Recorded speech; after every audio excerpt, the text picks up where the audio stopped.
Assalamualaikum warahmatullahi wabarakatuh. Fenomena berita di media sosial dan televisi serta peran debt collector atau mitra kolektor di dalam perusahaan pembiayaan. Saya Julhamdadi Nasution, salah satu pelaku usaha pada perusahaan jasa penagihan. Kali ini mencoba menelaah dan berkomentar tentang fenomena media sosial dan televisi saat ini dan peran mitra kolektor atau debt collector di dalam perusahaan pembiayaan. Pertama, tentang fenomena berita di media sosial dan televisi. Saat ini terjadi perubahan yang besar tentang fenomena tayangan berita di media sosial dan televisi. Pada sekitar awal-awal kemerdekaan dan awal era tahun 1960-an, tayangan media berita yang dikenal secara nasional hanya melalui media televisi TVRI dan RRI. Sekitar tahun 1989 muncullah media televisi swasta hingga awal 1990-an. Lalu di tahun 1983 muncul era media internet. Di tahun 2006 lahirlah era media sosial, Facebook, dan dilanjutkan media sosial lainnya seperti Instagram, Twitter, aplikasi TikTok, dan aplikasi media sosial yang bisa mengupload video-video pendek. Yang mana pada era media sosial ini setiap pengguna aplikasi media tersebut dapat mengupload berbagai peristiwa yang diketahui dan yang ada di sekitar pengguna aplikasi media sosial tersebut. Dari berbagai media TV, internet, dan media sosial di atas, banyak sekali perubahan tentang konten-konten berita dan peristiwa yang disajikan di media-media sosial atau yang disiarkan. Dahulu yang disiarkan adalah berita-berita yang oleh TV pemerintah dan swasta tentang peristiwa yang berskala kedaerahan, nasional, dan internasional, tentang politik, ekonomi, hukum, dan berbagai macam ragam bidang lainnya. Akan tetapi, di saat era media sosial, setiap orang yang memiliki atau pengguna media sosial tersebut dapat menyiarkan apa saja tentang kehidupan pribadi ataupun tentang sekitar apapun yang mereka lihat, mereka dengar. Artinya, setiap orang bisa menjadi dalam tanda kutip wartawan atau pelipur berita atau penyiar suatu media informasi, terutama untuk kategori berita-berita yang bersifat langsung atau straight news. Jadi, sebagai pengguna-pengguna media sosial, saat ini memang benar harus selektif dalam hal melihat atau menyimak berita-berita yang diposting oleh para user atau pengguna media sosial. Banyak sekali pemberitaan-pemberitaan atau postingan-postingan para user pengguna media sosial yang kadang langsung mendiskreditkan atau memberi stigma negatif seseorang atau oknum, dan bahkan mendiskreditkan suatu profesi seseorang tanpa terlebih dahulu mendalami atau mencari secara akurat, secara detail kebenarannya, serta mengklarifikasi pihak yang telah tersudutkan di dalam berita straight news tersebut. Suatu kategori berita atau informasi yang baik dan berkualitas jelas ada tolak ukurnya, yaitu faktual, aktual, penting, menarik, jelas, berimbang, dan lengkap. Terutama untuk kategori berimbang, banyak sekali kami melihat berita di media sosial maupun di media televisi yang saat-saat ini yang sudah menyiarkan suatu peristiwa atau sesuatu berita tanpa mendengarkan atau menelaah dari kedua belah pihak, baik terutama dari pihak yang disudutkan dalam berita tersebut. Karena belum tentu dari kacamata pihak yang diberitakan itu, apa yang telah disiarkan atau diupload itu benar-benar suatu fakta yang akurat. Padahal ada hal-hal yang perlu didengar, informasi dari pihak yang disudutkan oleh berita tersebut. Dalam kajian Islam, membuat berita yang tidak berimbang ada suatu dosa karena dapat menimbulkan fitnah, perpecahan, dan kerugian bagi individu dan masyarakat. Islam sangat menekankan pentingnya tabayun atau klarifikasi dan kehati-hatian dalam menerima dan menyebarkan informasi. Hal ini dapat kita simak dari Quran surat Al-Hujurat ayat 6 dan ayat 12 yang mengajarkan kita agar meneliti kebenaran suatu berita agar tidak mencelakakan suatu kaum karena suatu kecerobohan dan ketidaktahuan. Kemudian kami ingin berbicara tentang mitra kolektor atau debt collector yang saat ini sangat memprihatinkan posisi atau statusnya di dalam pemberitaan di media sosial dan televisi. Dalam hal ini kami melihat bahwa banyak media-media yang terkadang sering menyudutkan seolah-olah mitra kolektor atau debt collector itu adalah seolah-olah suatu profesi yang ilegal, meresahkan. Bahkan masyarakat ada yang memberikan stigma debt collector seperti preman. Sebenarnya mitra kolektor atau debt collector khususnya dalam sebuah perusahaan pembiayaan ada suatu bagian di dalam proses penagihan yang dijalankan dalam perusahaan pembiayaan terhadap piutang-piutang yang sudah bermasalah. Dalam arti debitur sudah tidak kooperatif dan sudah tidak iktikat baik dalam menjalankan perjanjian pembiayaan yang telah disepakati dalam perjanjian.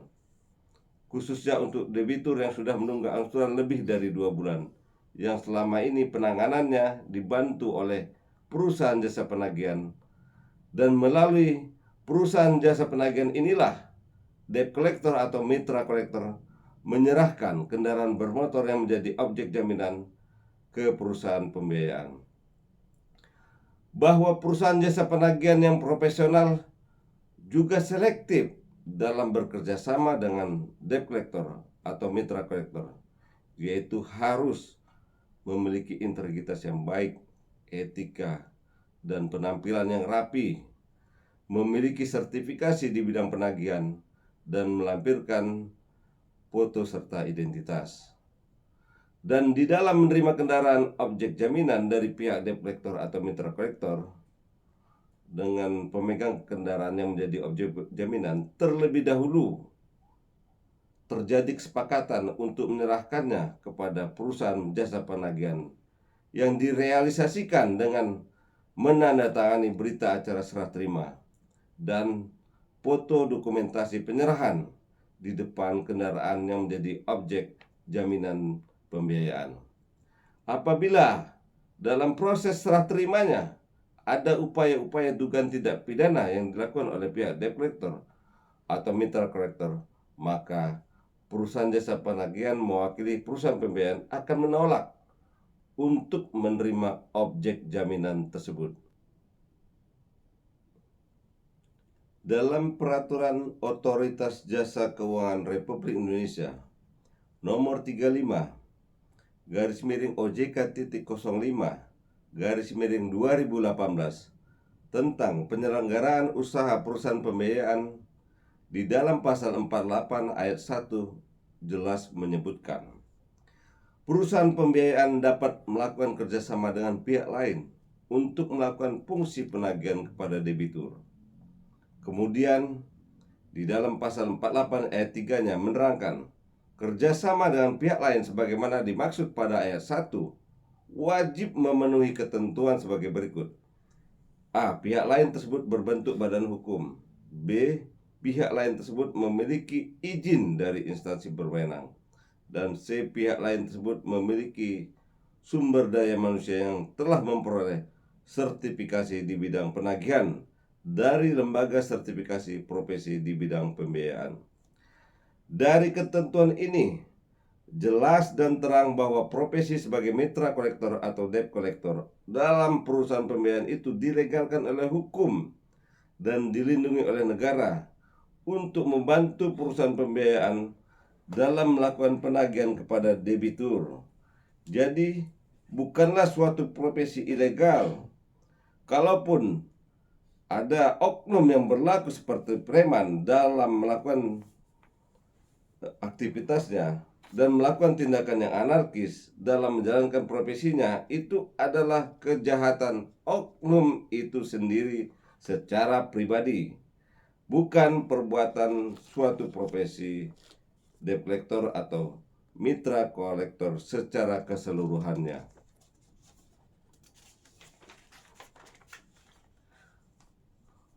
Untuk menjadi renungan masyarakat, pihak media TV dan media online, pihak kepolisian dan pihak pemerintah, bahwa piutang-piutang yang bermasalah atau sudah menunggak pembayaran angsuran di perusahaan pembiayaan, apabila tidak tertangani dengan baik dan maksimal oleh perusahaan pembiayaan, maka keuangan perusahaan pembiayaan akan mengalami kerugian dan berdampak yang buruk, di mana perusahaan pembiayaan tidak dapat lagi melayani masyarakat memberikan pinjaman secara berkelanjutan. Bahkan bisa berdampak perusahaan pembiayaan mengalami likuidasi atau perusahaan tutup. Perusahaan pembiayaan adalah merupakan suatu perusahaan investasi yang diakui keberadaan secara hukum sebagai salah satu pihak pemberi pinjaman kepada masyarakat, yang juga perlu dipelihara dan dilindungi keberadaannya agar dapat terus eksis memberikan pinjaman dana kepada masyarakat. Dan kepentingannya juga wajib dilindungi agar pinjaman tersebut dibayar dengan benar oleh masyarakat yang menerima pinjaman. Pemerintah seyogianya memelihara kepercayaan dunia bisnis, khususnya para investor di bidang perusahaan pembiayaan, agar iklim investasi perusahaan pembiayaan di Indonesia berkembang dengan baik dan berkelanjutan. Dan perusahaan jasa penagihan beserta dengan mitra kolektor atau debt collector adalah penopang terakhir perusahaan pembiayaan agar piutang-piutangnya yang bermasalah itu kembali pulih dan keuangan perusahaan pembiayaan kembali sehat seperti semula. Jadi, dapat dimaknai di sini bahwa profesi mitra kolektor atau debt collector, khususnya di dalam perusahaan pembiayaan, adalah sebenarnya suatu profesi yang mulia untuk mengingatkan kepada masyarakat yang menerima pinjaman dari perusahaan pembiayaan agar melaksanakan kewajibannya, bahwa dalam prinsip dasar berhutang, janji harus ditepati dan hutang wajib dibayar. Jadi demikianlah sekilas apa yang bisa kami sampaikan saat ini. Semoga ini dapat memberikan informasi kepada masyarakat, media TV, dan para pengguna media sosial, serta pihak kepolisian, pihak pemerintah wilayah, dan para pemerhati profesi debt collector atau mitra kolektor, agar dapat melihat secara jernih apa itu peran debt collector atau mitra kolektor di dalam perusahaan pembiayaan, dan dapat mengklarifikasi atau bertabayun terlebih dahulu terhadap suatu berita yang sifatnya berita langsung atau straight news terhadap pihak-pihak yang disudutkan dalam berita itu, agar terhindar dari suatu kecerobohan dan kejaliman suatu berita, khususnya berita-berita yang beredar tentang debt collector atau mitra kolektor. Demikian perihal ini kami sampaikan. Apabila ada hal-hal yang kami sampaikan ada yang kurang berkenan, kami memohon maaf yang sebesar-besarnya. Salam hormat dari kami. Terima kasih.